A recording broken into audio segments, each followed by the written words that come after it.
In March of 1922, a farmer in Bavaria found a set of footprints in the snow. They led from the forest to the farm, and there were no footsteps back. Someone had walked to Hinterkaifek, and they had not left. 4 days later, 6 people were dead.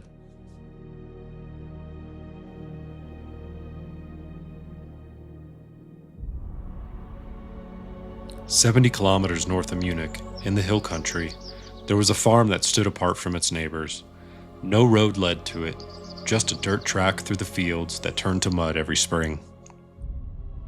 In this remote village, there are no police. People look after their neighbors."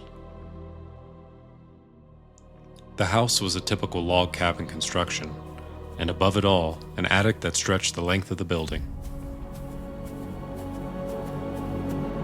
The family who lived here were the Grubers, Andreas, 63, and his wife Cecilia, 72, their widowed daughter Victoria, 35, and Victoria's 2 children, 7-year-old Cecilia and 2-year-old Joseph. Widowed early in the Great War, Victoria returned to her father's farm with her infant daughter. She never left again. The reason she stayed was the same reason she could not leave. In 1915, Andreas Gruber was convicted of incest with his own daughter. He served a year in prison. The abuse did not stop. The village knew. They had always known. The scandal made the Grubers outcasts. No one visited. No one let their children play at the farm. There had been a chance for Victoria. A neighbor named Lorenz Schlittenbauer had courted her after his wife died. They planned to marry, but Andreas would not allow it. The engagement ended.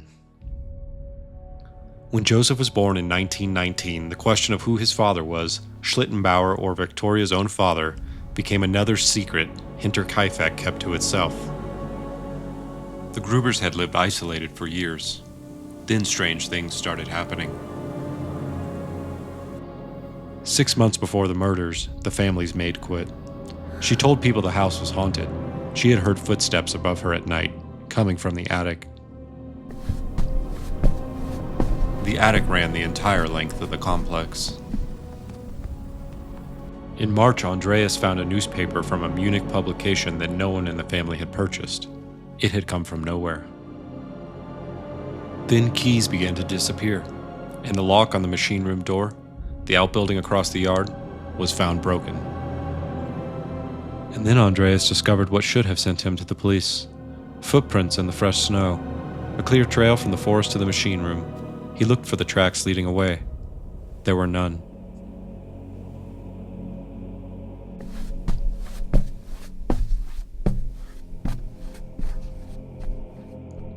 That night, the family heard footsteps in the attic again. Andreas climbed the ladder with a lamp. He searched the space from one end to the other. He found nothing. Just darkness and the smell of old wood. He told his neighbors and they offered to help. He refused. He never called the police.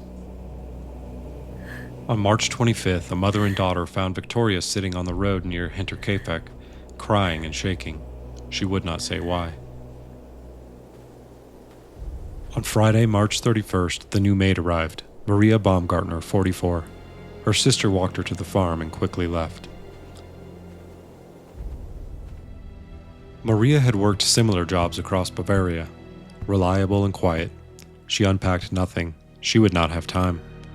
As darkness fell, 6 people went about their last evening. And then, someone went to the barn. What happened next was pieced together from evidence. The family was lured to the barn, one by one, into the darkness. The weapon was a mattock, a heavy farm tool like a pickaxe. It belonged to the family. Whoever used it did not bring their own. Investigators later determined that screams from the barn could not be heard in the living quarters. Each person who walked through that stable had no idea what waited on the other side.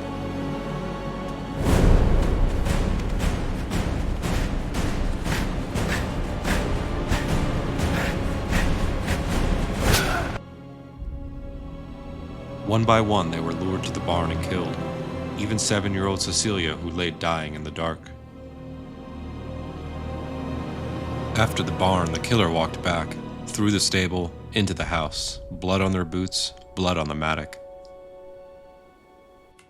2-year-old Joseph was killed in his sleep, a single blow through his bassinet, just rooms away from the barn.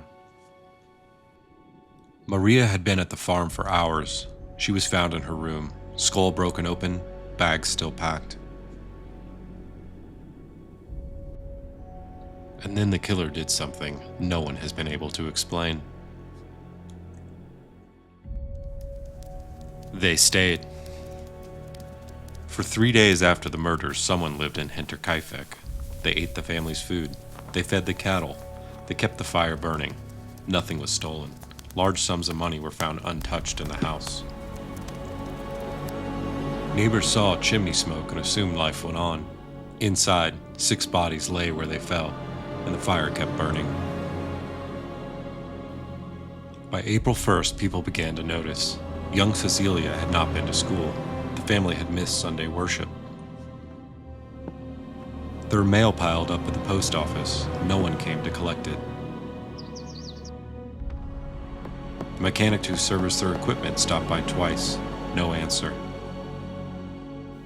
4 days after the murders, neighbor Lorenz Schlittenbauer and 2 men went to the farm, but the doors were locked. They broke into the barn. The bodies lay stacked under blood-soaked straw for 4 days. They recognized Andreas and beneath him, his wife, daughter, and granddaughter.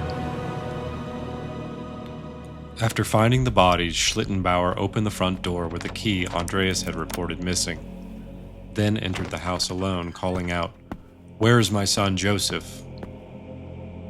By the time the police arrived, dozens had contaminated the scene, moving bodies, touching evidence. The investigation was compromised before it began.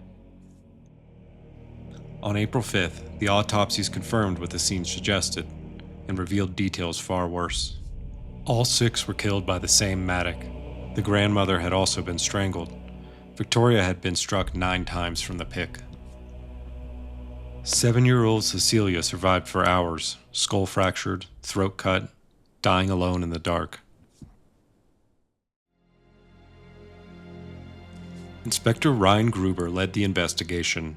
Over 100 suspects were questioned, but none were ever charged.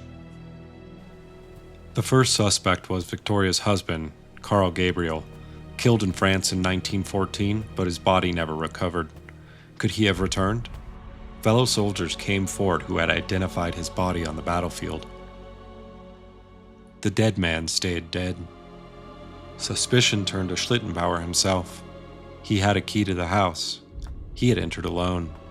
And in 1925, he was found visiting the ruins of the demolished farm. Schlittenbauer sued everyone who called him the murderer. He won every case. He died in 1941. The farmstead was demolished in 1923. During the demolition, workers found the mattock hidden in the attic, crusted with dried blood. Whoever killed the Grubers may have been living above them, watching them, listening to them. Was someone hiding in the attic for weeks or months before the murders? While the neighbors saw the smoke and thought everything was fine, 3 days. The animals fed, the fire tended, the bodies stiffening in the barn, and no one came. After the murders, the victims' skulls were sent to Munich for clairvoyants to read for clues, but no answers came. To this day, the murder remains unsolved.